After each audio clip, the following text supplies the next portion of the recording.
going on, fellow redliners? Let's start today's video off with a cold start in the garage.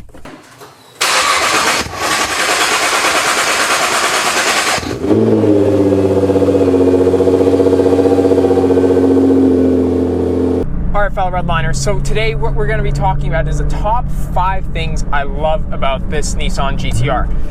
And as we approach a corner, I figured, why not go for a little power slide as we enter this corner. So, you know, by all means. Alright, proper way to start today's video. And like I mentioned, what we're going to be talking about today is the top 5 things I love about my Nissan GTR. And, you know, I made a video about maybe 2 months back now, I guess, about the top 5 things I hate about this car. And obviously, I like this car more than I hate it. If I didn't, I would have got rid of it and replaced it with something else. So, you guys on that video have been talking about, you know, commenting, like saying, oh yeah, make top 5 things you love about this car. So I figured, you know, season's about to end out here in the Arctic, so before I start getting, you know, the procedures ready to go to put this car away and do the winter prep and all that, I figured I'd make a video about the top 5 things I love about this car. So without further ado, let's hop right into it. Number 5 on this list has to be the distinct modes on this car. So if you guys are unfamiliar with the GTR, you'd know that basically it has different driving modes, and essentially you have down here you have different modes for the transmission, you have different modes for the suspension, which goes hard, and harder, and then you have your vehicle dynamic control, or your traction control, essentially. So let's get into the number 5 point, essentially, and that is, I love how distinct the modes make the car feel. So essentially this car is really transformed depending on which mode you have it in. Well, I'm talking about, I'm not talking about suspension, I'm just talking about the traction control and the transmission control. Essentially, let's start with the traction control, vehicle dynamic control in this car. Essentially, when you have it in normal mode, the car wants to just be a bullet and just go straight as possible. So no matter what you do to try and provoke it, you'll get like 5 degrees of slip or whatever, and then it'll just grab whatever brake it needs to and point you straight. And that's the most tame mode, and that's if you just want to go straight as fast as possible, or you want to leave it on that mode. But it doesn't allow for a lot of fun. Now what you can do is take it into race mode, and race mode is a little bit more lenient on you. So basically it'll engage the brakes if you get like 10, 15, 20 degrees of slip, and then it'll straighten you out. It allows you to have a little bit of fun, but it'll straighten you out eventually and, you know, point you on the direction you want to go. Or what most people who drive this car never do is turn vehicle dynamic control off, or traction control and stability control off. And that on this car is just unbelievable. Essentially, what I'm trying to say is it totally transfers the car.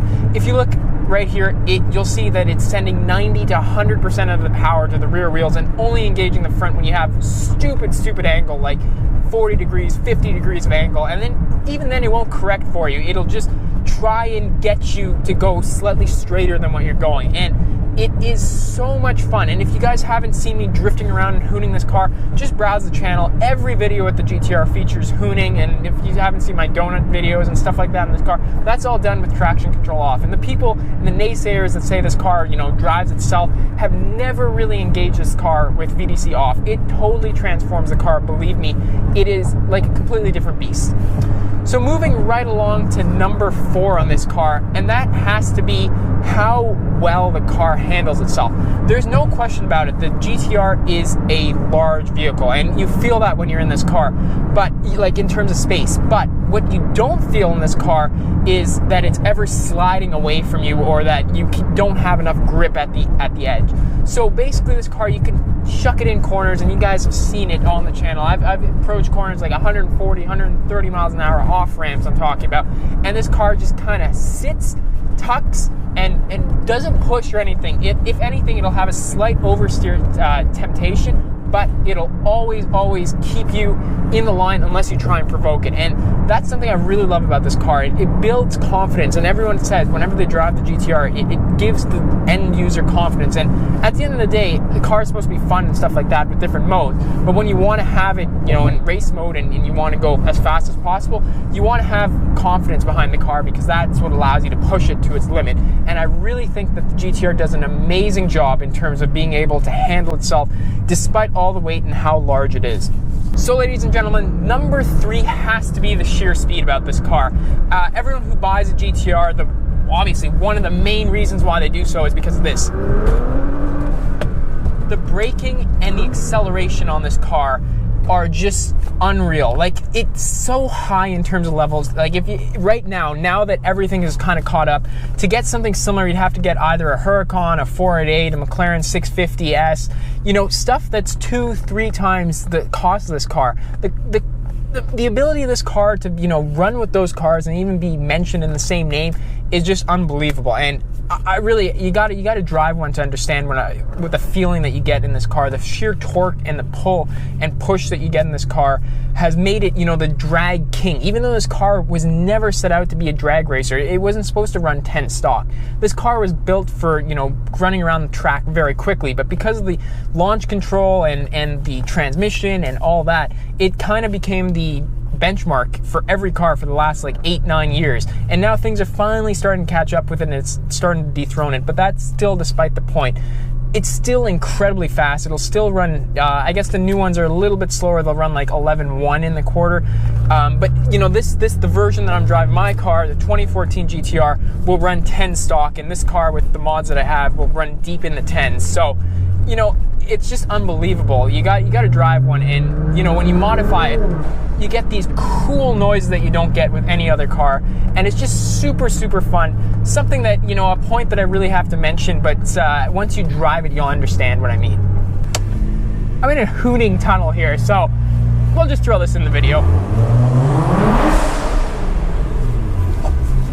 So loud. I gotta be careful because I don't want to set off car alarms. The modifications that are done in this car make the car really loud, and if you're in a confined space like this, you'll set off car alarms, and I don't want to do that right now. I don't want to cause a scene, but anyways, I just figured I'd throw this in the video.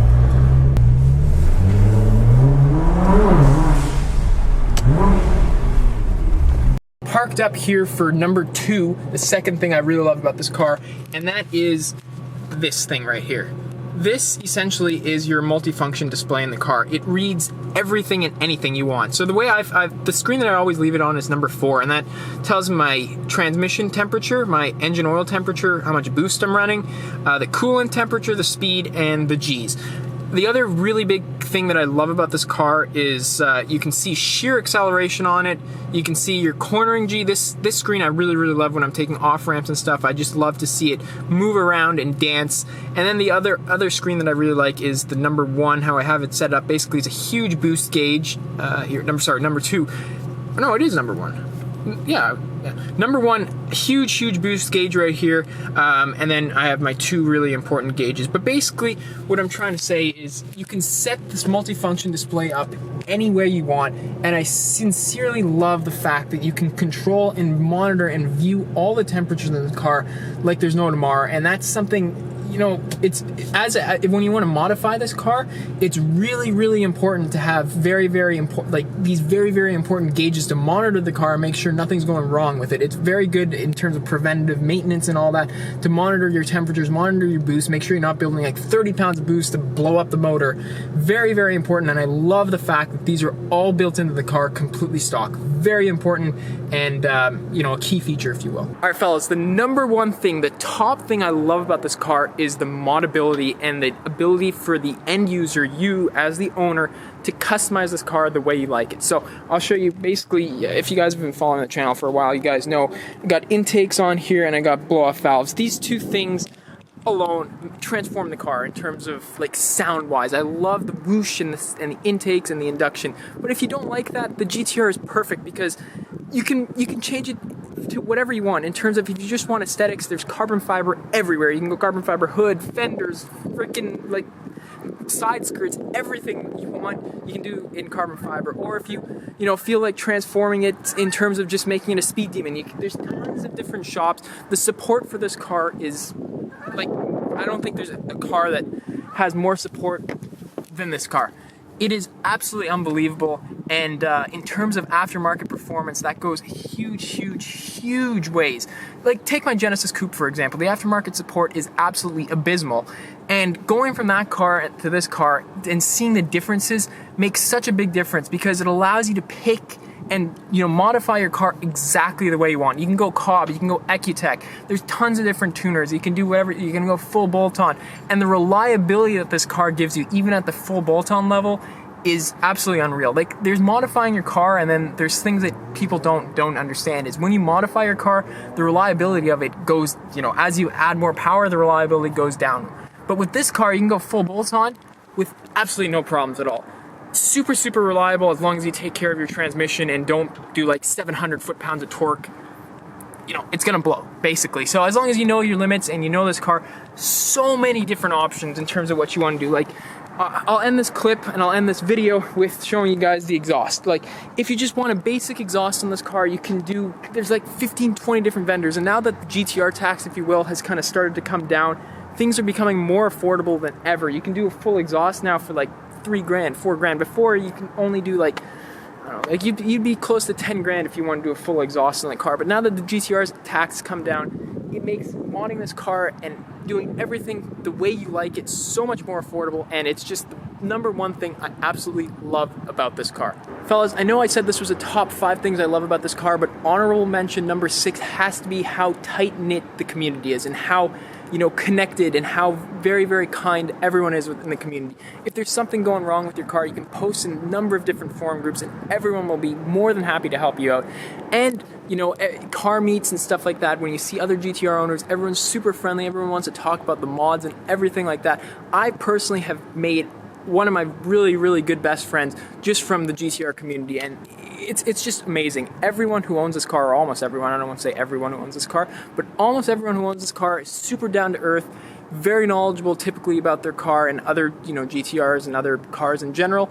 And, it's very, very nice to have that in the community. So, honorable mention, I hope you guys appreciated.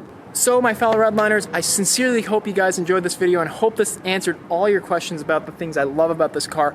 If it did, please be sure to hit that thumbs up button, share this video with your friends, subscribe down below, and I look forward to seeing you guys next video. Take care, bye-bye.